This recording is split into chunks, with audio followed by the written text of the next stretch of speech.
Good afternoon. Welcome to the Mind of STEM. I'm your host, Leon Jones. And today's topic, I'm going to talk about capability statements and RFQs for construction projects. Now, for the most part, a lot of these documents are used for government jobs. In fact, the AIA, which is the American Institute of Architects, they basically developed a format for the RFQ process. Now, what is a request for qualifications or an RFQ? Well, the definition from builderconstruction.com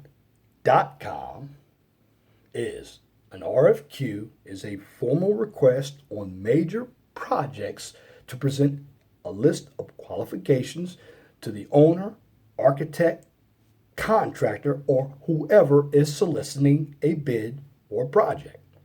Now, the type of qualifications required to a bid or to bid a project or present a proposal are normally listed within the RFQ or the request for qualifications, and the applicant is required to answer and fulfill the requirements before being able to submit a proposal for a major project. Now, an RFQ is intended to reduce the amount of bidders on a project to only those who qualify for that project. Let me give you an example. The example is if the project is a major sound studio, a history of projects that relate to a sound studio might be required. Now, if the project is for a sensitive military establishment, then the proper credentials relating to security may be required. So, in many instances, the RFQ is the most difficult aspect of bidding the project. Now, the AIA, just as I mentioned before, which stands for the American Institute of Architects, has basically developed a formal procedure and a format for the RFQ process. Now, by using this process, there is an established set of questions regarding the specifics of each individual project or proposal. Now, if the standard format is used, then many contractors have already filled this package of information out for other projects and can simply customize their RFQ package and submission for the current project. Now, the proper answering of an RFQ is, in many cases or many instances, the initial hurdle for consideration on a major project. And it is very important that all the information is filled out correctly because you want this information to be accepted to the entity that you are soliciting a bid to. And you want to be accepted as a qualified bidder. Why is that? Because you're going to be bidding future contracts. Now, something else that I'd like to add. What is a compatibility statement? Now, a lot of us need to understand what it is for construction projects. Now, you know how to create them, but what does it involve? What is it used for? Now, a lot of the government jobs use compatibility statements. Now, when you write a compatibility statement, there's also a format. But again, what is it? Well, a compatibility statement is basically a written document that you as a contractor used to show customers and government agencies at a glance why they should be interested in utilizing your contracting services for a project. It's like a resume. Now, with this compatibility statement, it should show, not just tell, number one, who you are, and number two, what you could do for them. Now, the question is, why would you write a compatibility statement? Well, the answer is very simple. Because construction contractors might want to create a compatibility statement for several reasons. Again, we talk about government. Why? Because many government agencies require a compatibility statement from contractors as part of the bidding process. And it's basically the federal government. Now, the state government, particularly if you're doing transportation projects, they're also going to require a prospective contractor to utilize the compatibility statement. Now, contractors may use it to introduce their company to potential new business and to get the attention of purchasing officers.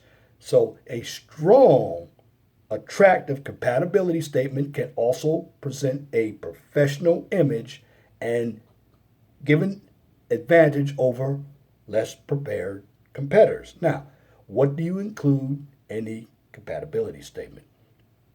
Well, it's very simple.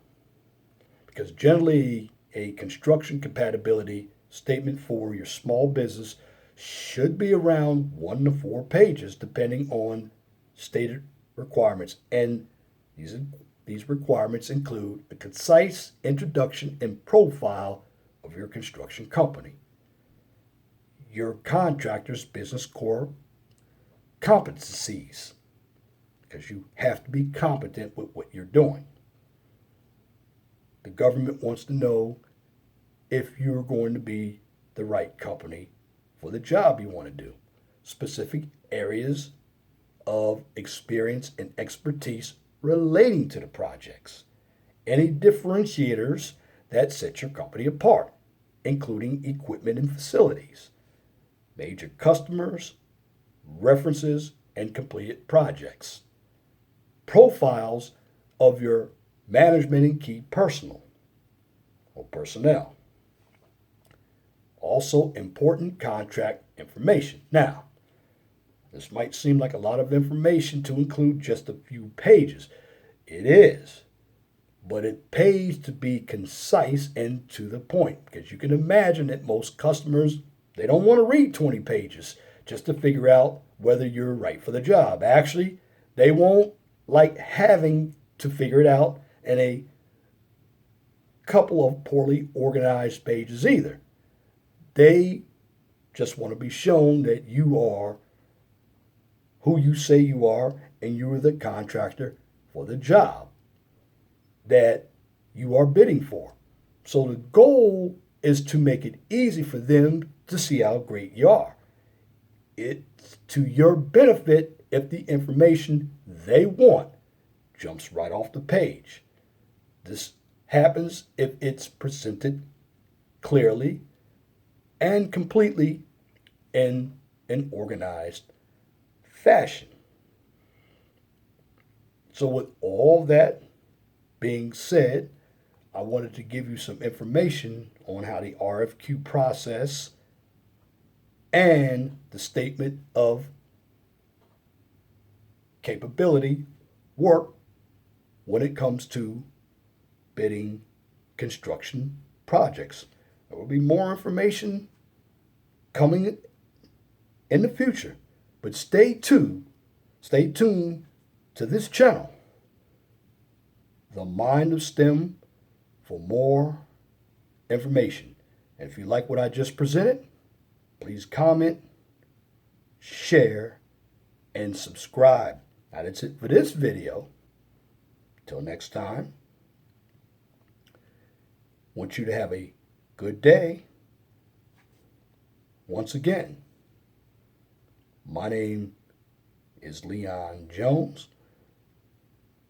I will be posting information very soon. And a lot of the information that I'm going to post is going to be construction related. I'm going to have some other STEM information because this is the Mind of STEM channel. It's a brand new channel, so I'm working out the bugs to make sure that I give my audience a clear cut of what's going on with this channel. Anyway, y'all have a good day. Thank you for listening. My name is Leon Jones. I'm out.